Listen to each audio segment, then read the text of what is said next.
Smart 9 భక్తి దీపం కార్యక్రమానికి స్వాగతం.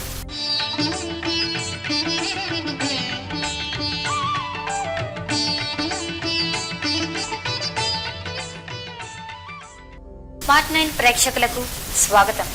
ముందుగా అందరికీ కూడా వినాయక చవితి శుభాకాంక్షలు.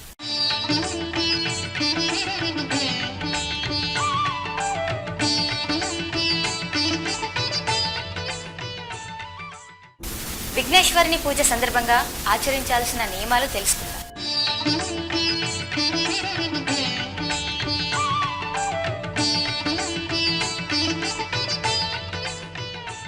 శివపార్వతుల ముద్దుల తనయుడు వినాయకుడు. ఆ స్వామిని తలుచుకుంటే చాలు, తలపెట్టిన కార్యక్రమం ఏదైనా ఎలాంటి విఘ్నం లేకుండా విజయం సాధిస్తుంది. ఏటా భాద్రపద చవితి నాడు ప్రతి ఇంట్లో పాలవెల్లి కట్టి గణేషుని పూజించి వీధుల్లో పందిళ్లు వేసి సంబరంగా వినాయక నవరాత్రులను జరుపుకోవడం అనాదిగా వస్తున్న ఆచారం. ఏ కార్యక్రమంలో ప్రథమ పూజలు అందుకునే వినాయకుడంటే అందరికీ ఎంత భక్తిభావమో తన భక్తుల పట్ల గణపతికి కూడా వల్లమాలిన వాత్సల్యం. ఆ స్వామి రూపం, ఆ స్వామి నామాలు మనకు ఎన్నో విషయాలను ప్రబోధిస్తాయి. హిందువులకు తొలి పండుగ వినాయక చవితి. ప్రతివారు తన ఇంట్లో స్వామిని పూజిస్తారు. వినాయక వ్రతం పూజా విధానం ఎలా చేయాలో పండితులు చెబుతున్నారు.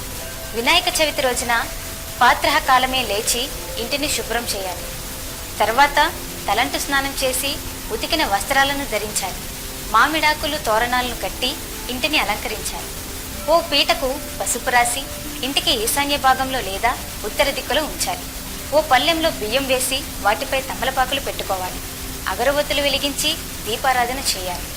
పూజకు కావలసిన సామాగ్రి: పసుపు, కుంకుమ, గంధం, అగరవత్తులు, కర్పూరం, తమలపాకులు, పువ్వులు, అరటిపండ్లు, కొబ్బరికాయలు, బెల్లం, తోరం, కుందులు, నెయ్యి, నూనె, వత్తులు, 21 రకాల పత్రి, ఉద్దరిన, నైవేద్యాలతో పూజ కార్యక్రమాలు జరుపుకోవాలి.